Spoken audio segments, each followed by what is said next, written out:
أشهد أن لا إله إلا الله وحده لا شريك له وأشهد أن سيدنا محمدا عبده ورسوله لا نبي بعده اللهم صل وسلم وبارك على نبينا محمد وعلى آله وصحبه أجمعين أما بعد فقال الله تعالى في القرآن الكريم أعوذ بالله من الشيطان الرجيم يؤتي الحكمة من يشاء ومن يؤت الحكمة فقد أوتي خيرا كثيرا وما يذكر إلا أولو الألباب صدق الله العظيم. Allah Maha memberi hikmah kepada hamba yang Ia kehendaki, dan barang siapa yang diberi oleh Allah hikmah faqad utiya khairan katsiran, sungguh dia telah diberi kebaikan yang banyak. Wa ma yadhakkaru illa ulul albab, dan tentang hal ini hanya hamba-hamba yang berakal sehat dan hamba-hamba yang cerdaslah yang bisa mengambil pelajaran dari apa yang telah disampaikan oleh Allah Subhanahu wa taala. Baiklah kaum muslimin, kaum muslimah rahimakumullah, para ustaz, para guru, para orang tua kami yang sempat hadir di majelis ini.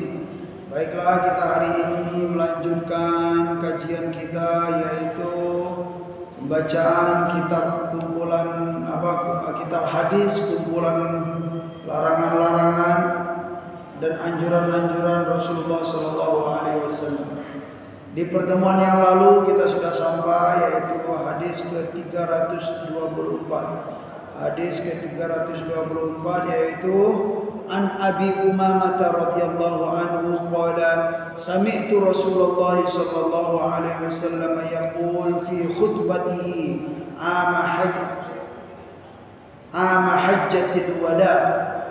Dari Abu Umamah radhiyallahu anhu, beliau berkata, sami'tu Rasulullah sallallahu alaihi wasallam, aku mendengar Rasulullah sallallahu alaihi wasallam bersabda. Beliau mendengar Rasulullah sallallahu alaihi wasallam bersabda di khutbah haji wada, fi khutbatihi ama hajjatil wada. Jadi dalam khutbah haji wada tersebut Rasulullah sallallahu alaihi wasallam menyampaikan poin ini, yaitu la tunfiqu imra'atun syai'an min mali zawjiha illa bi'izni zawjiha. Qila ya Rasulullah walat ta'am, qala dzalika afdalu amwalina. Ya. Ini masih berkaitan dengan apa? Dengan anjuran perempuan bersedekah. Ya. Perempuan dianjurkan juga bersedekah, sekalipun sedekah itu dari harta suaminya. Kalau memang itu harta dia sudah jelas bebas, tapi kalau memang yang disedekahkannya itu harta suaminya, maka harus ada izin dari suami. Tapi kalau memang harta dia, ya bebas saja.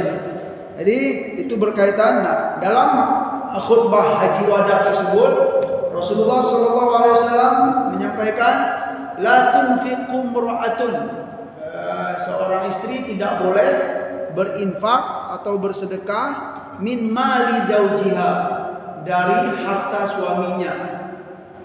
Tidak boleh bersedekah atau berinfak dari harta suaminya illa biizni zaujiha, kecuali dengan izin suaminya. Jadi memang izin suami itu memang penting juga, sekalipun ya sedekah namanya semestinya nggak perlu lah. Kalau secara sosial gitu Pak ya, secara adat kita, karena itu berbuat baik ya. Tetapi dalam syariat izin suami itu memang penting. Nah, terus dikatakan qila ya Rasulullah walat ta'am, juga berkaitan dengan perkara makanan wahai Nabi. Artinya bukan hanya bersedekah dengan uang saja. Si istri mau ngasih makanan ke orang lain itu juga harus izin dari suaminya. Walau ta'am ya Rasulullah, juga dengan makanan. Terus jawab Nabi sallallahu alaihi wasallam, dzalika afdalu amwalina. makanan itu termasuk harta kami yang paling berharga, kata Nabi. Jadi harta kami itu adalah harta kaum laki-laki. Makanan itu, kata Nabi, ya, termasuk harta kami kaum laki-laki yang paling berharga. Artinya apa? Si istri kalau mau bersedekah dengan harta suami harus izin.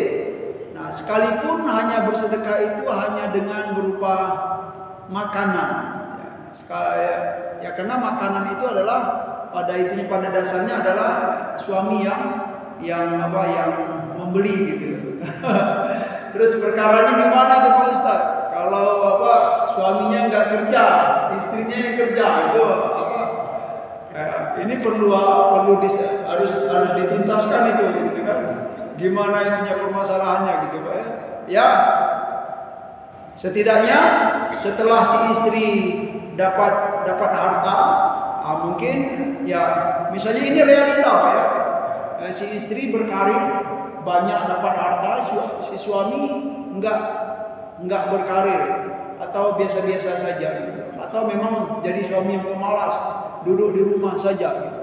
Tapi kan karena mereka hidup berdua gitu kan, setidaknya si istri setelah dia mendapat rezeki dari Allah, tentulah ya bagaimanapun keadaan suami, ya tentu dia akan berbagi kepada suami. Nah, nanti sebaiknya gitu kan, setelah berbagi itu ya harus dijelaskan juga ini harta suami, ini harta aku gitu kan. Atau memang kalau sudah dicampur gitu kan, setelah si istri dapat gaji, dapat rezeki, si istri sudah menganggap rezeki yang aku dapatkan ini sama juga dengan rezeki suamiku. Itu terserah gitu kan kalau memang begitu. Jadi, nah terus bagaimana dengan izin gitu kan?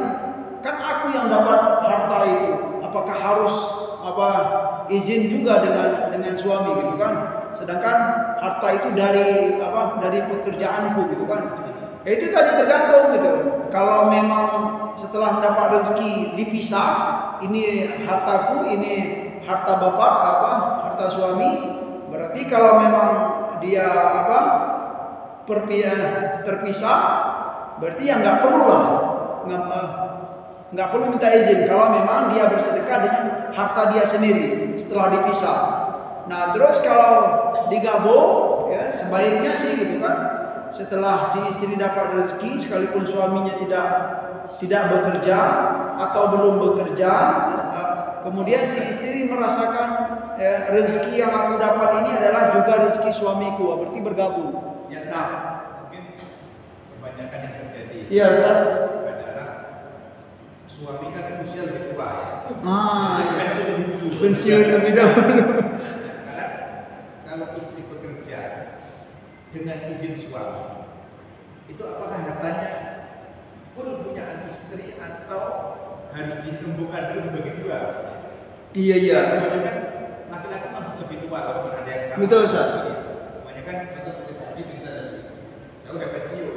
Iya. Nah, pensiun itu kalau pensiun normal itu hanya 20% dari gaji tetap. 20% saya. Kecuali tewas itu meninggal dalam bekerja, itu memang full.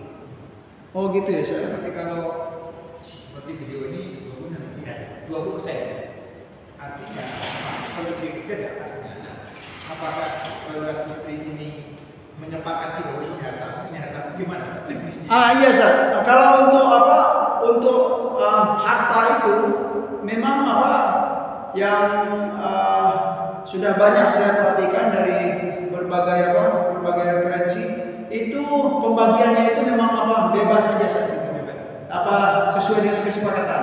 Kalau mau gabung silakan, kalau mau pisah silakan. Karena memang ada dalam Al-Quran itu memang ya harta si istri juga ada gitu kan. Tapi sebaiknya sih gitu kan. Iya memang ya gimana kesepakatan sebenarnya. Nah terus bagaimana kasus tadi saat misalnya kalau si istri si suami belum bekerja atau tidak bekerja atau memang sudah pensiun tapi nggak ada gaji lagi gitu misalnya. Masih dapat cuma nggak banyak. Ya kalau dia dapat kan masih mendingan di situ. Ya kalau pensiun bukan PNS kan repot juga gitu saya. begitu loh. Nah, jadi sebaiknya sih gitu kan, si istri ini memang sekalipun dia punya harta banyak, dia bisa berkarir, bisa ya dapat penghasilan. Ya, yang namanya dalam Islam ya, suami itu bagaimanapun keadaan suami, dia punya posisi penting ya, dalam pandangan Allah Subhanahu wa taala. Itu yang mungkin ya, yang mungkin apa istilahnya, kelebihan ajaran Islam daripada ajaran ya yang lain lah gitu ya. Nah, itu dalam Islam. Suami itu memang dia punya posisi yang istimewa dalam pandangan istri dalam Islam ya. Bagaimanapun keadaan suami ya, si istri itu harus mengagungkan itu ya. Kalau memang yang lumrah iyalah suami ini bisa di atas begitu istilahnya kan, dapat penghasilan dan lain-lain. Tapi kan banyak juga yang realita gitu kan.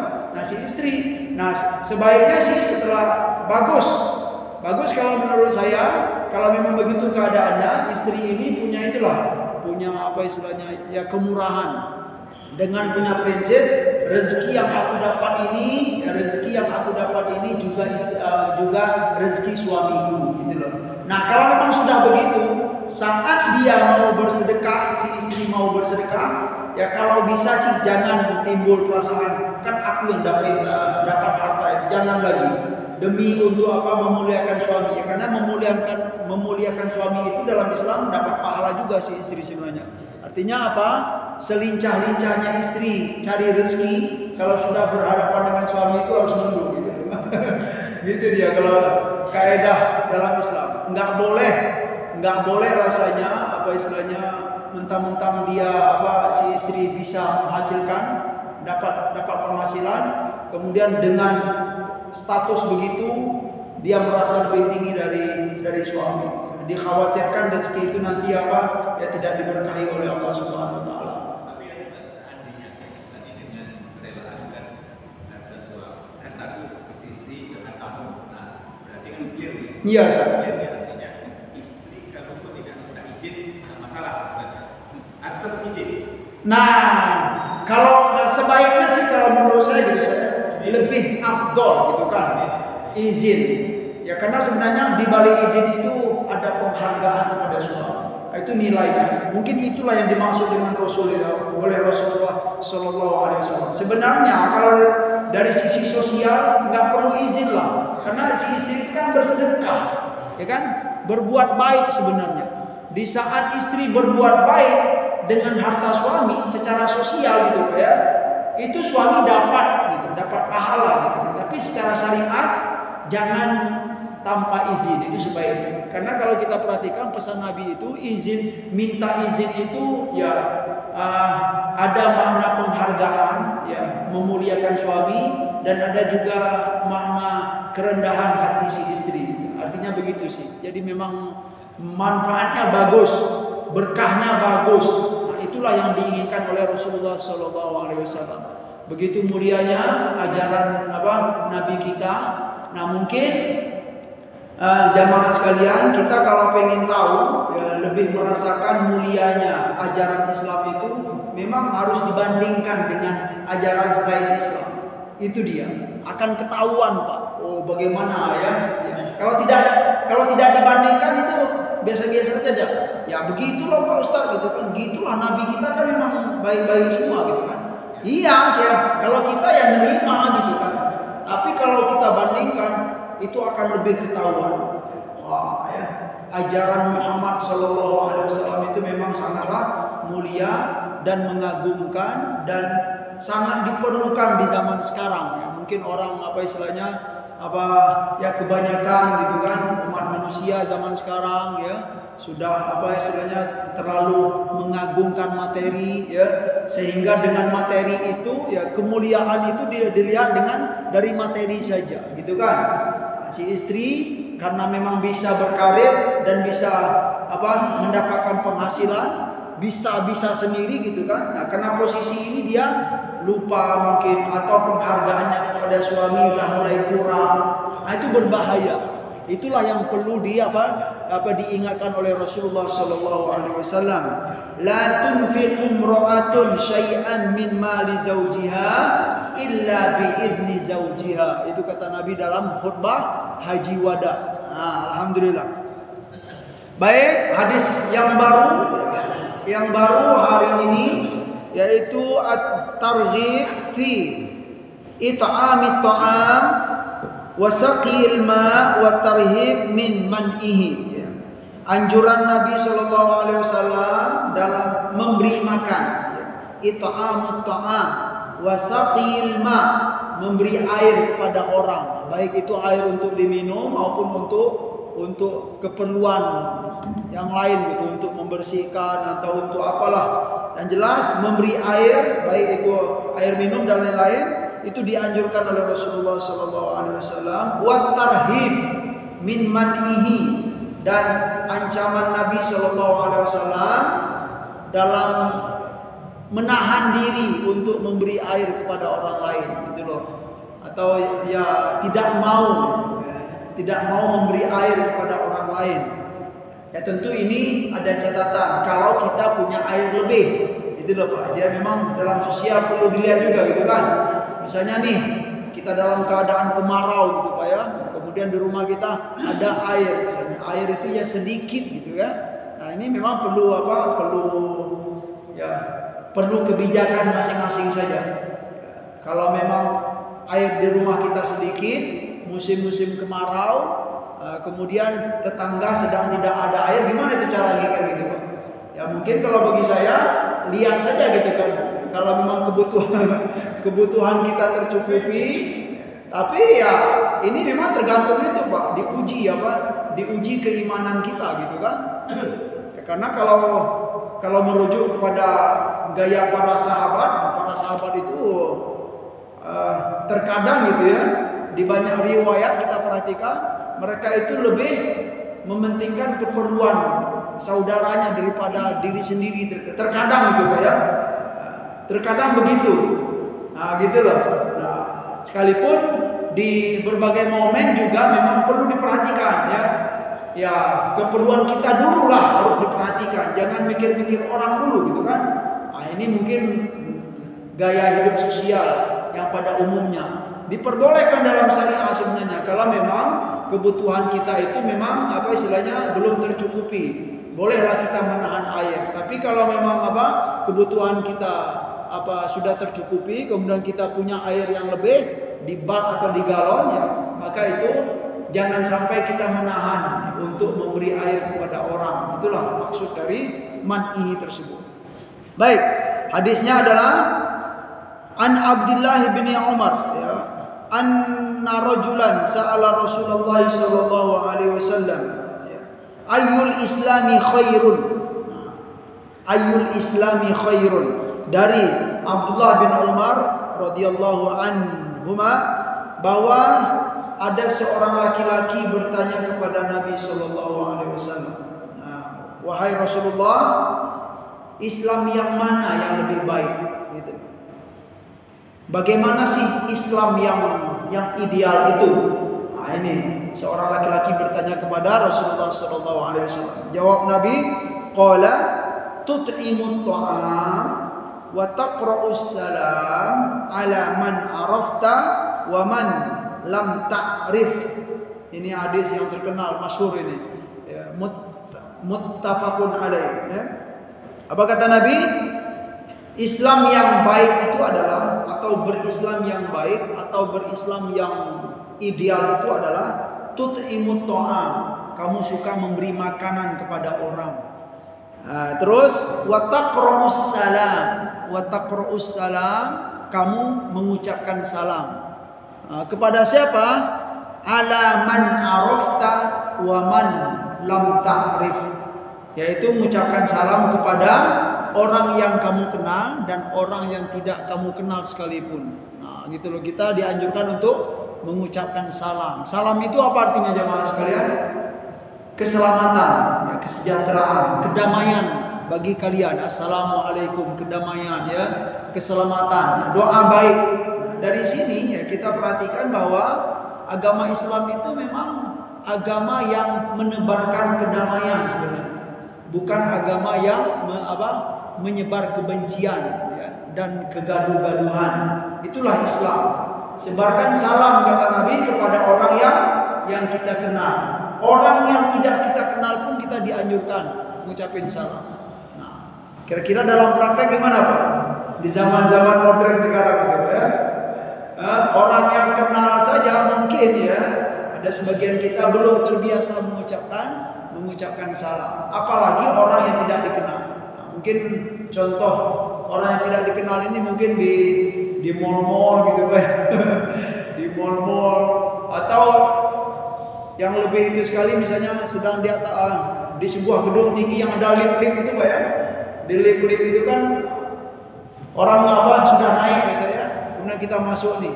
Nah, itu memang contoh ini memang tepat sekali kalau menurut saya gitu kan.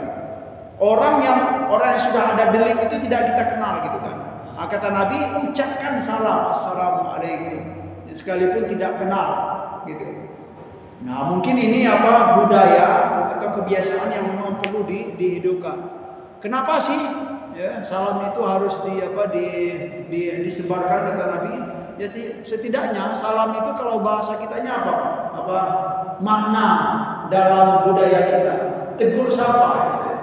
Ya, tegur sapa itu mulia ternyata gitu kan. Orang kadang dalam hatinya ada kebencian atau tidak suka gitu loh. Dengan tegur sapa itu orang gimana gitu loh Pak ya. Terkadang hilang gitu.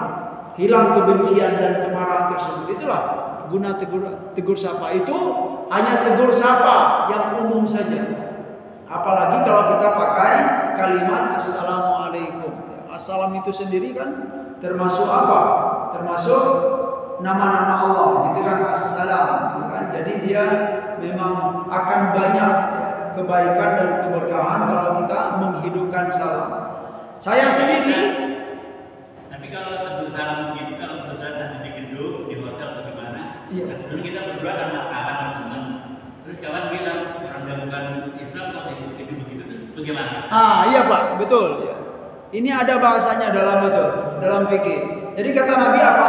Kepada orang yang tidak kenal pun, ya, yang tidak kita kenal pun kita dianjurkan untuk mengucapkan salam. Nah, catatannya di sini orang yang tidak kita kenal itu berarti dia umum. Tapi kalau kita sudah tahu bahwa orang yang di samping kita atau di sekitar kita itu ya bukan berislam, ya bukan apa istilahnya, bukan orang muslim gitu ya, maka kita dalam hadis itu disampaikan tidak boleh memulai. Ya kalau memang kita tahu Pak, ya dia bukan orang Islam gitu Pak ya. Kalau memang kita tahu, tapi kalau kita tidak tahu masih dianjurkan mengucapkan ya beragama. Nah, terus ada bahasan itu tentang salam ini. Berarti kalau kita sudah tahu itu bukan orang Islam, maka kita tidak dianjurkan memulai. Ini dia. Memulai itu tidak boleh ya. Nah, terus bagaimana kalau ada teman kita, sahabat kita yang dari non Islam, dia yang ngucapin salam kepada kita, gimana itu? Assalamualaikum Pak Haji misalnya, gimana itu? orang non Islam nih, ya, tetapi dia tahu gitu kan. Oh, kalau kita jumpa dengan orang Islam, ucapin salam mereka ya kebiasaan mereka gitu. Kebiasaan mendengar di lingkungan. Iya, kebiasaan mendengar di lingkungan. Dia mengucapkan salam juga. Ya, bagaimana Pak? Ya, dalam hukum fikihnya, bolehkah kita menjawab atau kita diam? Kalau menurut saya dia sebetulnya kan udah tahu dia orang Nasrani. Sebaiknya Pak, bukan diam. Ya, boleh dijawab. Ya, boleh dijawab. Karena pada dasarnya ya, assalamualaikum yang dia maksudkan itu adalah ya keselamatan. Jadi dia mendoakan kita keselamatan untuk kita. Itu dulu. Yang kedua, dalil para ulama ya, itu dalilnya sangat jelas sekali Pak. Dalam Al-Qur'an itu disebutkan wa qulu linnasi husna. Ya, wa qulu linnasi husna, dan ucapkanlah kepada seluruh manusia al-husna. Al-husna itu adalah kalimat-kalimat terbaik. Secara logika saja ya, sahabat kita itu yang non muslim dia mengucapkan salam kepada kita ya. Salam itu kan baik maknanya, keselamatan dan kedamaian untukmu gitu kan. Dia mengucapkan sekalipun dia non muslim ya, tetapi dia mengucapkan keselamatan untuk kita. Tega-tegakah kita ya untuk mendiam saja gitu kan. Nah, gitu loh. Tapi selama ini pernah terjadi begitu dan jadi nggak dijawab. Iya, karena memang nggak tahu hukumnya gitu. Kita diam-diam takut mungkin gimana jawabnya gitu kan, gimana jawabnya ya, gitu. Ragu. Saya dulu sebelum ke Mesir ya juga gitu berprinsip gitu Pak, karena dia bukan orang Islam gitu kan. Jadi kalau kita diucapin salam diam saja gitu, nggak boleh jawab gitu, karena dia bukan Islam. Ternyata keliru. Tanya aja mereka, oh Islam dan Kristen kita. Tanya kalau Islam dan Kristen. Ya boleh-boleh saja Pak, tapi itu kan repot Pak. Ya susah juga itu Pak. Begitu saja Harus salah nanya. Iya. Jadi yang jelas, bolehkah kita menjawab salam dari orang non muslim? Jawabannya boleh. Dalilnya apa Pak? Wa qulu lin nasi husna ya. Wa qulu lin nasi husna, dan ucapkanlah ya kata-kata yang terbaik kepada seluruh manusia. Nah, orang yang dalam Islam pun sebenarnya ya, orang yang berbuat buruk pun kita harus balas baik kan sebenarnya. Jangankan orang yang berbuat baik gitu kan. Jangankan orang yang mengucapkan kata-kata baik, orang yang mengucapin kata-kata buruk pun kita nggak boleh sebenarnya untuk membalas dengan keburukan. Nah, sekarang dia mengucapin kalimat assalamualaikum, sekalipun dia belum beriman seperti kita, tidak seiman dengan kita, maka para ulama ya, kebanyakan yang sudah saya perhatikan ya alasannya itu ya, selagi dia memang niat selagi dia memang niat serius mengucapkan kata itu. Tapi kalau hanya main-main saja, canda-candaan, nah itu kita harus itu. Jangan sampai assalamualaikum itu jadi bahan berolok-olok. Kalau memang kita tahu dia berolok-olok ya lebih baik kita diam. Nah gitu loh Pak ya. Tambah dikit Ustaz. Iya Pak Ustaz. Waalaikumsalam warahmatullahi wabarakatuh. Pertanyaan tadi sih ya, kalau orang lain memberikan salam, ya saya kira dari jawabannya perintah. Iya. Kalau misalnya lagi ada orang yang tadi di antaranya ada non muslim, ada yang Islam. Iya. Itu pantas kita mengucapkan salam assalamualaikum. Iya. Tapi kalau misalnya orang kita tidak tahu dan boleh jadi juga kebanyakan orang yang non muslim.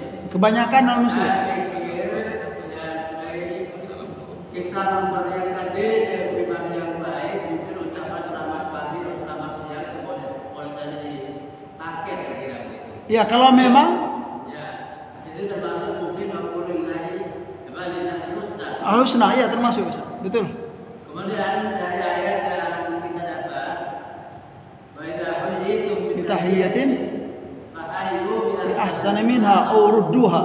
Iya. Ya mungkin bisa juga ada kaitan dengan tadi. Betul, Ustaz. Penjelasan masih. Ya barakallah, betul ya, itu dalam surat An-Nisa ya. Ya, saya belum sempat menyebutkan itu. Wa idza huyitum bi tahiyatin fahayyu bi ahsana minha aw rudduha. Ya, itu memang cara ya mengucapkan salam dan membalas salam. Jika ada seseorang, jika kamu diucapkan salam oleh orang, kata Allah Subhanahu wa taala, ya, fa idza huyitum bi tahiyatin fahayyu bi ahsana minha, maka jawablah ya, maka berilah tahiyah. Ya, tahiyah itu penghargaan, Pak. Ya, maka sambutlah salam orang tersebut bi ahsana minha, dengan yang lebih baik. Aurudduha, kata Allah Subhanahu wa taala, atau sama. Nah, ini cara tata cara menjawab salam. Jadi kalau ada seorang mengatakan gitu kan, assalamualaikum, berarti apa? Fahayyu bi ahsana minha, jawab dengan yang lebih baik. assalamualaikum kata orang, maka kita diperintahkan waalaikumsalam warahmatullah. Harus lebih baik, harus lebih daripada yang diucapkannya. Orang mengucap assalamualaikum, satu kata kita jawab waalaikumsalam warahmatullah. Itu dia bi ahsana minha, maksudnya lebih baik daripada itu. Au rudduha kata Allah, atau sama seperti yang diucapkan. Bagaimana? Assalamualaikum, jawabannya kalau sama waalaikumsalam. Gitu dia. Ya, setidaknya memang ya kita semalas-malas kita ya jawablah salam itu sama. Jangan sampai itu tadi gitu kan, orang ngucapin salam kepada kita diam saja atau kita balas dengan keburukan. Itu bukanlah ajaran Islam. Makanya tadi ya paling tidak gitu kan, jangan diam. Ya karena itu adalah kebaikan. Ya, doa kebaikan. Ya, begitu. Dan terus ada kaitan juga. Berarti kalau kita menjawab waalaikumsalam kepada non muslim, gitu, berarti kita mendoakan kebaikan juga untuk mereka gitu kan. Nah, gimana itu? Jawabannya apa? Kita ya yang dilarang untuk apa istilahnya mendoakan kebaikan kepada non muslim yang bukan seiman dengan kita, itu yang terlarang itu adalah yang jelasnya ya meminta ampun ya kepada Allah untuk mereka. Ya, tapi kalau untuk tegur sapa, kemudian doa-doa yang biasa, gimana istilahnya yang biasa hari-harian. Coba ada sahabat kita non muslim, dia berdoa kepada kita, Pak Haji semoga mudah rezeki ya. Nah, kira-kira gimana jawabannya? Boleh nggak kita mendoakan dia mudah rezeki juga? Apa? Ya kalau secara umum boleh lah gitu kan, karena dia bukan berkaitan dengan istighfar gitu kan, bukan minta ampun kepada Allah untuk dia, tapi memang untuk hanya tegur sapa dan doa-doa yang umum saja gitu kan. Enggak layak rasanya gitu kan. Pak Haji, semoga mudah. Ada sahabat non muslim berdoa kepada Pak Haji, Pak Haji, semoga mudah rezeki ya. Aku doakan kamu enggak mudah rezeki gitu jawabannya. Gimana? Enggak ada akhlak orang Islam gitu kalau begitu. Enggak layak. Masa dia mendoakan mudah rezeki kepada kita karena dia orang non muslim, aku doakan kamu susah rezeki gitu kan. Itu enggak layak. Jadi memang ya Islam itu memang harus itu dibalas selagi itu tidak berkaitan dengan apa? Dengan apa, Pak? Dengan minta ampun kepada Allah untuk mereka yang belum beriman. Itu yang enggak boleh. Atau minta dirahmati, enggak boleh. Nah, dari mana ajaran itu? Dari zaman dahulu sebelum Nabi Muhammad SAW, dari Nabi Ibrahim. Ketika Nabi Ibrahim meminta ampun kepada Allah untuk bapaknya, gitu Pak ya. Enggak diterima, dilarang oleh Allah Subhanahu wa taala. Ya, doa istighfar Nabi Ibrahim kepada Allah yang beliau minta ampun kepada Allah untuk bapaknya, enggak boleh, tidak diterima karena memang bapaknya belum beriman.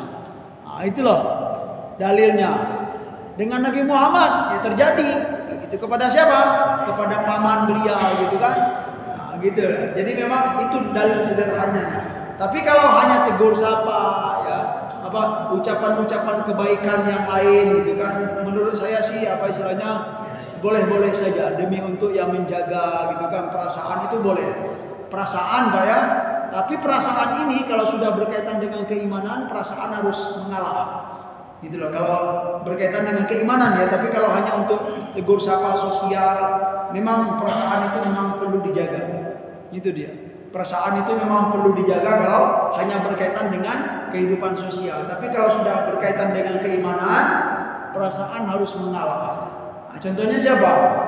Nabi Ibrahim itu kan perasaan. Ya Pak ya? Perasaan cinta beliau kepada ayahnya. Itu perasaan. Ya, bagaimana cinta beliau kepada ayahnya sampai-sampai beliau minta ampun kepada Allah untuk ayahnya. Tapi kira-kira diterima enggak? Tidak diterima karena perasaan sudah berhadapan dengan keimanan. Itu dia. Tapi kalau selain keimanan ya, tegur sapa hari-harian, kita masih harus menjaga. Mana tahu gitu kan, dengan sikap kita yang ramah tadi gitu kan, beliau-beliau yang belum mendapat hidayah dapat hidayah dari Allah Subhanahu wa taala. Kan begitu. Bisa beriman dan bisa berislam seperti kita. Hanya dengan sikap-sikap yang santun dan ramah sehari-hari saja. Itu ya. Nah, makanya penting juga gitu kan, kita harus apa? Mungkin ini salah satu hikmah menurut Nabi SAW. Kenapa kita harus mengucapkan salam kepada orang yang tidak kita kenal sekalipun? Mungkin itu dia di antara hikmahnya, Pak. Mungkin ya ada yang belum beriman, ya belum berislam, dengan keramahan kita suka bertegur sapa, assalamualaikum, assalamualaikum. Mungkin dia perhatikan, orang Islam itu suka itu ya, suka menegur, menyapa, gitu loh. Dan kalimat sapaan mereka itu istimewa sekali. Ya, assalamualaikum warahmatullahi, gitu kan. Jadi memang boleh jadi ya akan mendapat hidayah, menjadi jalan hidayah bagi hamba-hamba Allah. Seperti yang diinginkan oleh Rasulullah SAW. Baiklah. Melanjutkan pertanyaan yang sudah ada tadi. Iya, saya. Sekarang saya di kantor ini kan ada namanya salam apa ya? Nasional. Iya, salam kebangsaan. Jadi salam selamat pagi, salam sejahtera untuk kita semua. Kan gitu kan? Iya. Seperti yang disampaikan oleh para pejabat itu. Iya. Setelah salam itu, selamat pagi, salam sejahtera untuk kita semua. Terus Om Swastiastu, nama budaya salam kebajikan. Jadi pimpinan Jawan hukum bagaimana? Iya. Istilah-istilah yang digunakan.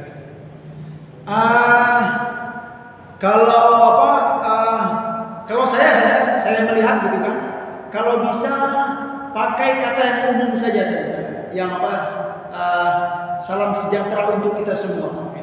Ya itu saja.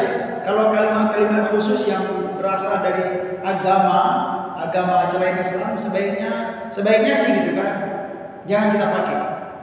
Gitu loh. Salam sejahtera. Ya, salam sejahtera kan umum gitu loh. Berarti bahasa Nusantara kita gitu. Ya itu pertimbangan itu saja sih, pertimbangan apa saja. Kalau menurut saya pertimbangannya kenapa? Nabi dalam banyak hadis beliau itu suka membedakan. Artinya apa? Tidak mau sama dengan umat-umat lain dari sisi dari sisi ritual ibadah. Ya, contoh dalam banyak riwayat Nabi itu tidak sering dalam banyak riwayat mengajarkan kepada kita kalian harus beda dengan orang Yahudi, contoh gitu Pak ya. Jadi itu yang sering dilakukan. Ya, arti beda itu kalian jangan sama. Contohnya apa Pak? Orang Yahudi kan suka pakai kumis gitu kan? Ya Pak ya? Maka kita dianjurkan berbeda dari orang Yahudi. Makanya sunnah cukur kumis. Gitu dia. Jadi dari sini saya melihat kalau memang kata-kata itu berasal dari agama mereka gitu kan, agama selain Islam gitu kan, sebaiknya sih gitu kan, jangan kita pakai.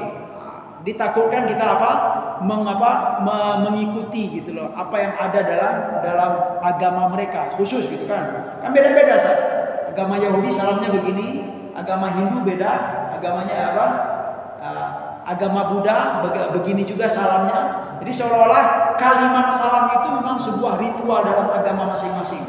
Sebaiknya jangan kita pakai kalimat itu. Tapi kalau untuk salam sejahtera berarti untuk nasional nasional dan itu umum rasanya gitu kan. Jadi wajar-wajar saja ya. Dan kita pun sebenarnya memang bukan mengkhususkan ya. Bukan mengkhususkan kepada yang non-muslim. Ya kita yakin dalam pertemuan yang kita sampaikan itu pertemuan yang umum gitu. Ada muslim dan ada yang non-muslim juga. Ya, sebaiknya pakailah kata-kata yang umum juga. Gitu sih, lebih itu susah gitu kan. Lagi Iya. lanjutkan dari yang tapi kenapa para pemimpin kita di atas apa di sana nggak mengingatkan kepada pejabat-pejabat yang sering membicarakan kalau ada acara begitu gitu? Terima kasih. Ya mungkin kalau saya perhatikan mungkin itu pertimbangan pribadi saja. Istilahnya mungkin agak segan gitu loh. agak khawatir, mungkin takut tersinggung, masalahnya di sana saja gitu. Tapi yang jelas kalau kita bicara secara hukum beginilah, gitu loh. Dalam praktek hari-hari kan memang kita sering menemukan hal itu Pak, gitu kan. Itu sih sebenarnya. Ya Pak, silakan. Saya mau tanya begini Pak Ustaz. Kadang-kadang saya menemukan dalam Islam itu hal-hal yang menciutkan hati kita ya. Iya. Menciutkan hati kita. Kita ini sudah alhamdulillah bisa sholat di sini.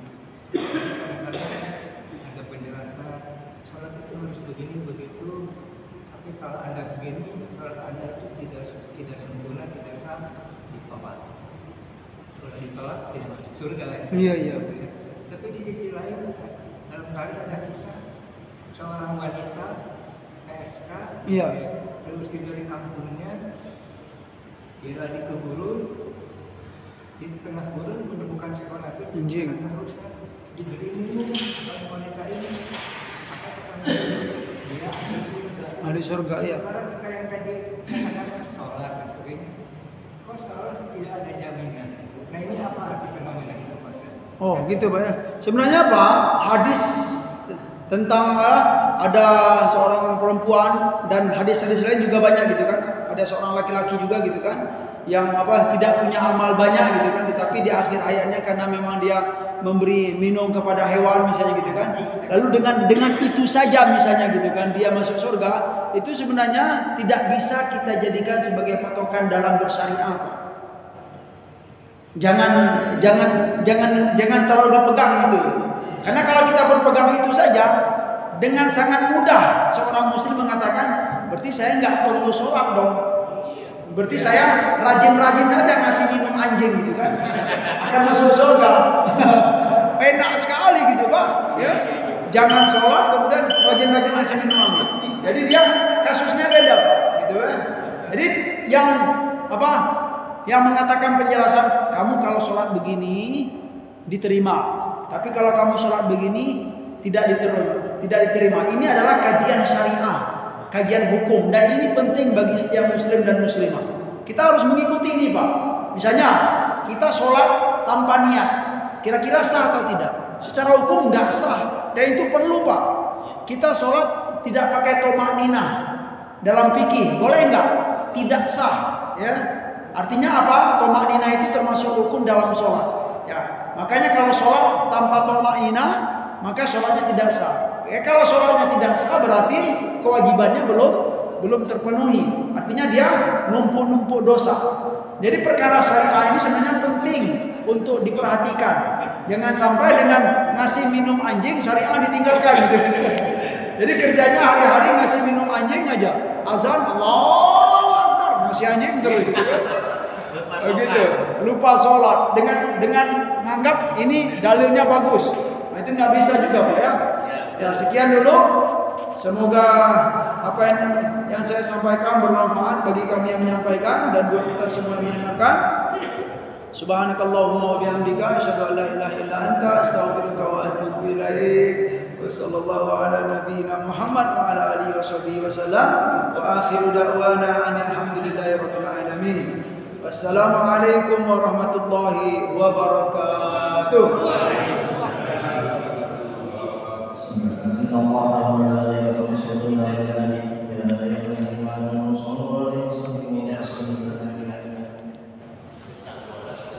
Allahu Akbar, Allahu Akbar, Allahu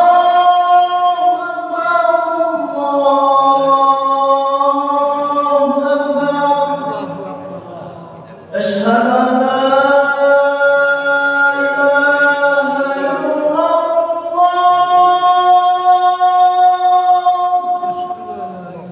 أشهد أن